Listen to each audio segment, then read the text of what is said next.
after morning, my Lipshans. It's that time of the week once again where we do the Turbo Tortoise Tech Awards. This time we're doing monitors, and this is, I think, one of the most important peripherals that you can buy because it dictates pretty much all of your experience. It's where you get the output and where you analyze your own input, and so it can be quite an important thing. We've got hopefully a spec for every budget in this list. So without further ado and gilding of any lilies, let's get straight into it.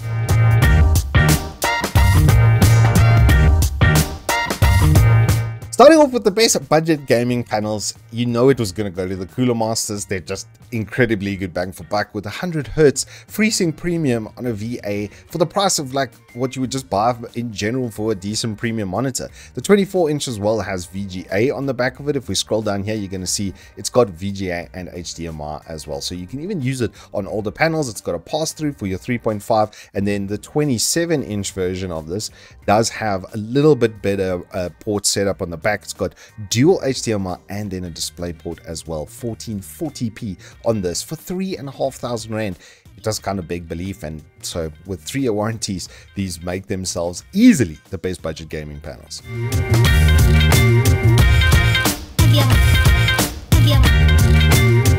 For the best budget 1440p's, it's got to go to Dell. They've done some witchcraft here, and even with these VAs, they generally don't smear nearly as much as the competition. The color palettes are incredibly good as well, and now they're throwing in curved 1500 R curve for the 27, and then they do the 32 for just a little bit more with the 1800 R curve. So if you want a really good like 165 Hz gaming experience with FreeSync Premium, once again, these come highly suggested. You can see their color gamuts are hitting 99% of the sRGB rating, and in general, Dell's just, they're kind of unmatched at the price point right now.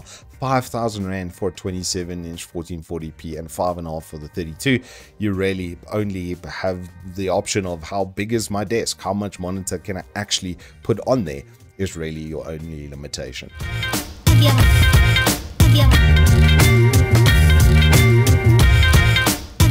For the best general esports monitor, it has to go to the AOC.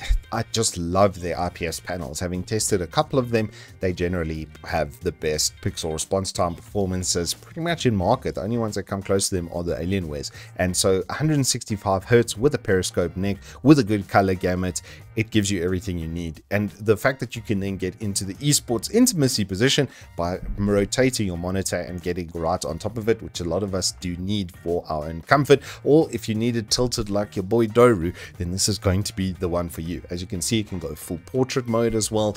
It just comes with everything you're going to need in general, and instead of 144, it's just a little bit faster at 165.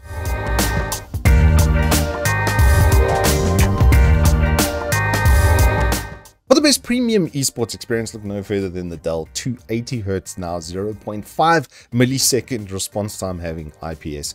I daily drive the 240 Hz 27-inch version of this, like the older one, the Alienware, and it's sublime. So I can only imagine that with them further enhancing it and going all the way to 280 Hz for a price of 6,500 Rand, it kind of begs belief. It will come with a premium panel guarantee as well, probably, so you're not going to have to worry about warranty and RMA and the rest of it. But Dell IPS and AOC IPS, where it comes to gaming, especially in a professional sense, it's pixel perfect. And I don't think a lot of us want to go for like bigger screen size or resolution, rather have the slightly smaller 24 to 25 inch with the 280 Hz response rate. And having used a number of these previous generations of these, then the Dell's just going to be even better.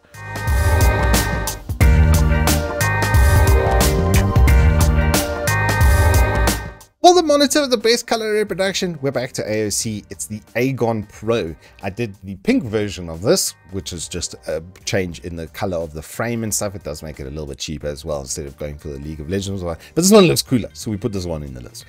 For color reproduction, there's nothing better than this. It's got a delta variance of less than 2 between the different colors, and then basically 100% of DCI-P3.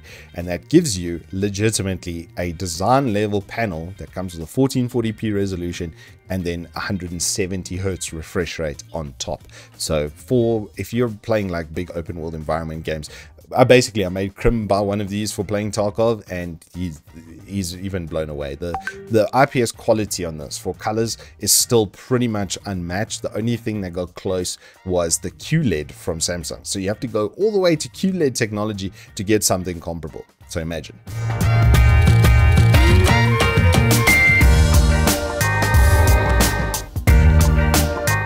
For the best premium gaming panel, it's a spiritual successor to the very monitor I'm using right now. It's a new Alienware 240Hz 1440p G9, G7 at least, Odyssey, be damned. You've been replaced by this here Alienware. Just look at it. It's absolutely stunning. The new frame on this is incredible. The very last screen is the one I used that's also in this kind of framing package, and it's absolutely mind-blowing.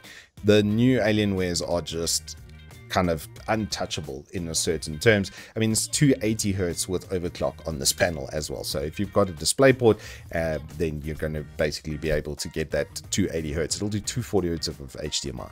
The ports layout, the included extras, like it's got a USB hub built into it, audio pass through, absolutely everything you could want in a monitor, even a flippant headphone stand, as you can see by the pictures on screen over here. And Dell IPS, once again, is just the best pixel response time pretty much in industry, with the only competitor really being AOC.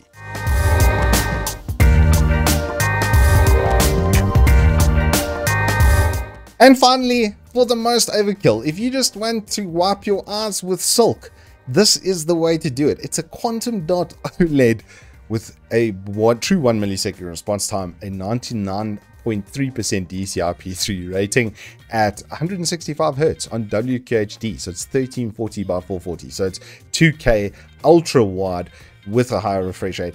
I was this close to finishing the review on this, and then unfortunately the G-Sync controller decided to be a son of a seafaring cockroach. So unfortunately it bombed that monitor. Like, I was this close to finishing a review on this, and I had it for 2 weeks, and it was sublime. I mean, if you're playing games like War Thunder, or you're doing sim racing or something like that, and you're looking for pretty much the last panel you're ever going to need in those facets, then this is going to be the one. The build quality, the finish, everything is 10 out of 10.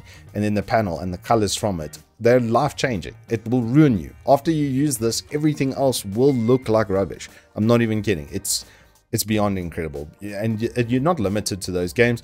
We played some FPS and stuff on it, and yeah, you got to sit back from it a bit because it's a 34-inch ultra wide. It's a big panel, but it just changes your gameplay experience. And you can see they've put the Witcher 3 Wild Hunt on the front of it, because that's really the intention. Is for clowns like Zassy who have 1490s, then this is the monitor to put on it, because you'll actually be able to drive it at that resolution and refresh rate and just get an experience that's kind of otherworldly. And my options, those are your best gaming monitors for 2023. Please do let me know what you thought of this list in the comments down below. What is your favorite monitor of 2023? I'd love to see more. Brands, hey, if you're watching, I can only really comment on what I've been exposed to and been able to use. So if you want to see your panel on this list, then send it over. I'm sure us here at T3 and Uncle Evetech will be very excited to review it. Until then, I hope you guys stay safe, keep well. If you've enjoyed this, please do hit us up with a like and subscribe, and I'll see you on the flip side.